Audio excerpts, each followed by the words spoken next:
Jejum à luz da Bíblia. Isaías 58, versos 5 e 6. É este o jejum que eu escolhi? Que o homem um dia humilhe a sua alma, incline a sua cabeça como o junco, estenda debaixo de si saco e cinza? É isso que chamas de jejum e dia aprazável ao Senhor? Não é este o jejum que escolhi? Que soltes as ligaduras da impiedade, que desates as cordas do jugo, que deixes livres os quebrantados e despedace todo o jugo.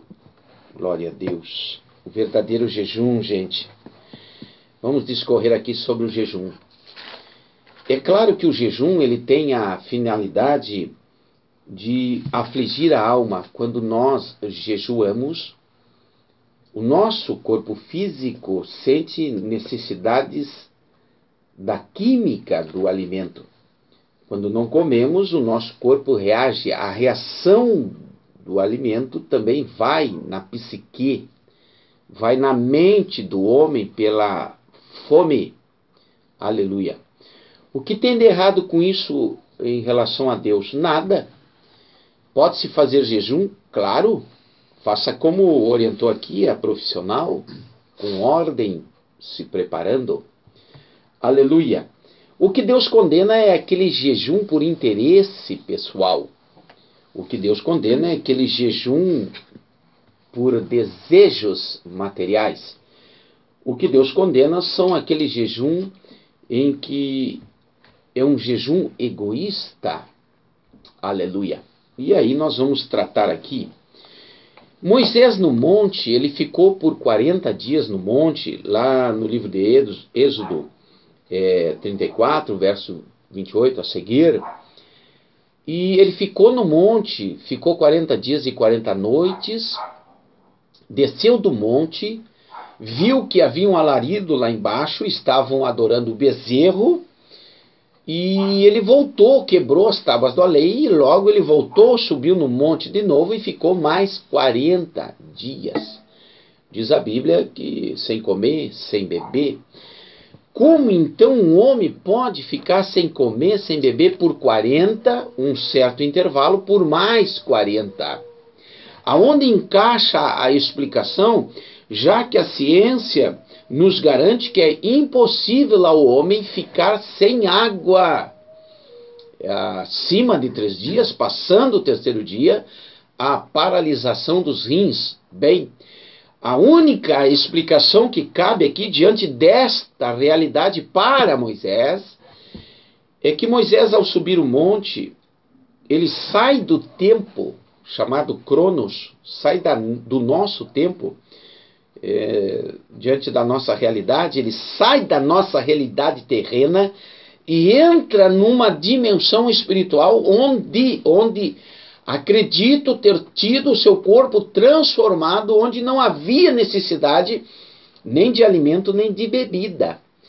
Moisés sai do terreno e entra no espiritual, por isso que ele ficou 40 dias e 40 noites. Aleluia. Tá bom, irmão, é plausível essa explicação em relação a Moisés, mas e Elias, que não foi no monte e atravessou o deserto 40 dias? Bem, sabe-se em 1 Reis, capítulo 19, verso 8 a seguir, que ele foi alimentado por um anjo. Aquele alimento, aleluia, lhe deu condições de ele passar aqueles 40 dias e 40 noites naquele deserto. E Jesus, da mesma forma, Jesus entrou na dimensão espiritual, aleluia, Jesus venceu, aleluia, cheio do Espírito Santo, naquele deserto, aleluia. Paulo passou 3 dias, Atos 9, verso 9, aí está bom, porque esse jejum de Paulo está nos mostrando que ele passou fome, e não jejum. O jejum quer dizer aqui que ele teve a necessidade e não supriu a sua necessidade alimentar. Tá bom? Então, qual é o jejum ideal segundo a Bíblia? friso mais uma vez, há necessidade de fazer jejum? Sim. Mas então cabe a pergunta, qual é o propósito do seu jejum? Com que propósito você faz jejum? Olha só, versículo 5, este é o jejum que escolhi? Então Jesus pergunta, através do livro de Isaías, qual é o jejum ideal? Aleluia! Porque nós estamos vendo aí jejum simbólico, jejum físico, jejum visível. Nós estamos vendo aí jejum formal. Nós estamos vendo aí jejum para que os outros vejam, percebam. Nós estamos vendo aí jejum por motivos terrenos, por carros, por emprego, aleluia, por casas, por salários, por saúde. Aí eu pergunto, é esse jejum que agrada a Deus, já que nós devemos ir de encontro à cruz? Jejum para Deus é aquele que é um jejum espiritual na direção de Deus. Se é um jejum egoísta com seus próprios interesses, não vale de nada, é perca de tempo. Aleluia. Então diz a Bíblia que todo jejum que busca conquista humana, triunfo humano, prazeres, objetos, não agradam a Deus. Lá no versículo 6 diz a palavra do Senhor, não é este o jejum que eu escolhi. Jesus está falando não, o da relação anterior não. Ele explica no versículo 6, o jejum que eu escolhi é para soltar as ligaduras da impiedade. Está vendo? Para mudar as atitudes. Hoje o que mais temos é gente dentro das igrejas com os mesmos hábitos de quando vieram de lá. Aliás, nem saíram de lá, estão lá fora e lá dentro no mesmo mundo. Aleluia. Uma afirmação, o Senhor está dizendo aqui. A segunda coisa, mudança de atitude. Esse é o verdadeiro jejum. Jejum é com mudança de atitude. Fique até o meio-dia, dobre o joelho à meia-noite e diga, Senhor, eu vou fazer jejum amanhã até meio-dia. E quando eu levantar ao meio-dia, eu quero a graça para mudar. Eu quero a graça para deixar de ser o que eu sou. Bêbado, adúltero, mentiroso, fofoqueiro. Jesus, eu quero fazer um jejum para que o Senhor me dê a graça de pregar o Evangelho como é. De viver o Evangelho como é. Jesus, amanhã durante o dia, à luz do dia, eu não vou beber água, ou talvez até que beba água, mas ao finalizar o dia, quando se pôr o sol, eu quero a graça para mudar. Eu não quero mais ser o mesmo homem que eu era antes. Aleluia. Pode ter certeza que você receberá a graça e haverá mudança de atitude. Aleluia. Faça um jejum para que Deus abra o entendimento da palavra do Senhor. Faça o jejum para que você, aleluia, leia a Bíblia. Faça um jejum para que você ganhe almas para o Senhor. Faça um jejum para que você receba a plenitude do Espírito Santo na tua vida. É esse o jejum que Deus se agrada. Jejum para ficar empregado. Para quê? Se Deus sabe as necessidades que nós temos. Jejum para conquistar? Jejum por coisas banais?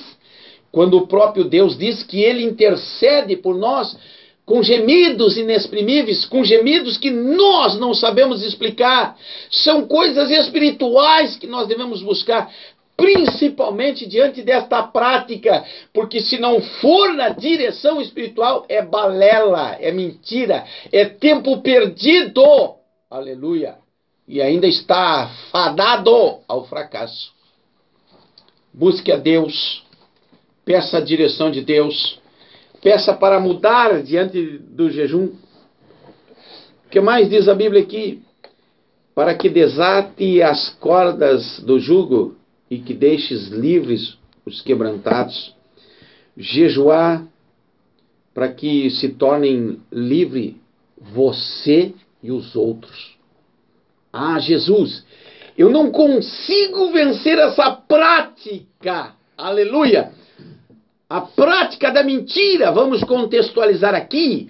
A prática do adultério, vamos contextualizar aqui. Ou qualquer outra virtude negativa que você coloque diante do jejum e diga a Deus: eu não consigo vencer essa minha falha. Vou jejuar para receber a graça e ficar livre desse pecado. Aleluia, Jesus! Pode ter certeza que você está diante de uma grande bênção. Deus vai honrar o teu sacrifício. A Bíblia está dizendo para que se desate o seu jugo e para que você desate o jugo dos outros, jejue para que Deus coloque na tua boca a espada afiada de 2 gumes. Jejue para que você ganhe almas para o Senhor. Jejue segundo o coração de Deus, a vontade de Deus, é aquilo que Deus quer, não os seus interesses. Aleluia, Jesus. Quarta situação, para despedaçar o jugo. Gente, você sabe o que é jugo? Jugo é aquela canga de boi, onde coloca 2 boi um do lado do outro. O boi mais forte vai arrastar o boi mais frágil. E quando se fala de jugo, está falando que o jugo, e aquele que possui o jugo, é a parte mais fraca, dominado pelo pecado. O pecado leva para onde quer, dominando e levando à destruição. Deus está falando: jejue para ser livre, jejue para livrar os outros, senão não vale. Aleluia. Ou você domina, ou você é dominado. Jejue para você dominar. Ora, para se quebrar o jugo, isso aí denota esforço, irmão. Fazer esforço no reino espiritual não é tão simples assim. Tá bom? Dentro ainda do capítulo 58, verso 1, diz a Bíblia: clama em alta voz, não te detenhas, levanta a tua voz como a trombeta. Aleluia. Toca a trombeta, fala que tem que ter arrependimento, tem que ter abandono de pecado e tem que ter mudança. Senão não adianta ter jejum. Não. É tempo perdido. Deus se agrada? Claro que se agrada. Você aflige a sua alma, gente. Isso é divino, é glorioso. Se alteram os ânimos quando você faz jejum, parece que as coisas ficam mais sensíveis durante o jejum, mas não serve para nada se você procura objetivos pessoais. Não se engane. O jejum é espiritual e a busca deve ser altruísta para os outros. Aleluia.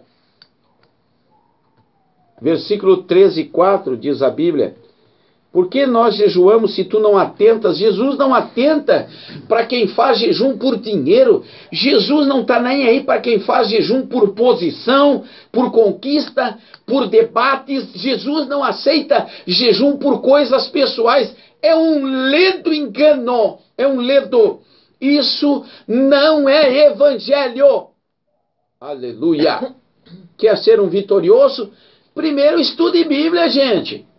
Quer ser um vitorioso? Vá orar. Depois você se joga num jejum, como nos orientou aqui a profissional de nutrição, aleluia, de maneira consciente, aleluia, para que a sua saúde não sofra, aleluia, e pensando nos objetivos espirituais, porque senão é papo furado. Ah, vamos fazer um jejum aqui para o nosso congresso, para que encha. Errado. Vamos fazer um jejum aqui para ganharmos almas, ainda que seja nas esquinas, para ganharmos almas aonde o Senhor nos dê oportunidades. Eu fui num congresso de 4 dias, igreja superlotada, 4 grandes pregadores, conhecidos internacionalmente, e nos 4 dias nenhum deles convidou para aceitarem a Jesus. E a consagração que teve lá, e o jejum que fizeram para o congresso, serviu para quê? Conversa fiada. Jejum só serve se for espiritual. Jejum só serve se for para ajudar alguém. Jejum não serve quando você busca as coisas pessoais, suas conquistas, seus triunfos. Quer glorificar o nome do Senhor? Estude a Bíblia, ore a Deus. Aleluia. Pratique, não vou dizer que não, porque ainda não estou convencido de que não se deve fazer jejum ou que se deve fazer jejum. No livro de Mateus está jejum lá entre colchetes. Isso foi uma adaptação humana. Então cabe-se salientar que todas as coisas devem fazer no âmbito do conhecimento e da oração. E quando partir para a prática, vá usando a razão. O que você quer de Deus? Você quer ser um popstar? Você quer carro, casa? Vou dizer, além de você estar estragando a sua saúde por não saber como fazer, você está perdendo seu tempo. Tá bom, irmã. Deus abençoe. Quer ser um vitorioso? Quer fazer a prática do jejum? Tá bom, vou colocar. Lembre-se que o reino espiritual é uma realidade. Vá para o jejum no reino espiritual. Ajude as pessoas. E o nome do Senhor Jesus vai ser glorificado através do teu ministério. Receba essa palavra aí em o nome de Jesus. Glória a Deus. Ainda na questão do jejum, para complementarmos esta fala, esta prática, é que em se tratando do jejum, e ao fazer o jejum, e ao obter os resultados, nós falamos que foi por causa do jejum, nós estamos cometendo um grande erro, porque nunca os méritos serão por esforços de jejum. Os méritos sempre serão do nosso Senhor Jesus. É válido o jejum? Sim, é válido porque afligimos a nossa alma, o nosso sentimento. Existe um outro nível de reflexão quando se passa fome, podemos assim dizer, ou de maneira proposital, se entrega-se ao jejum. Mas, se credibilizamos os resultados, a prática do jejum, estamos excluindo Jesus da nossa vitória. Esse também é um grande problema daqueles que praticam o jejum e justificam tudo por causa do jejum. O mérito deve ser sempre do nosso Senhor e Salvador Jesus. O mérito deve ser sempre do nosso Senhor e Salvador Jesus. E nunca por atos próprios. Falo novamente, ainda que sejam válidos. Amém.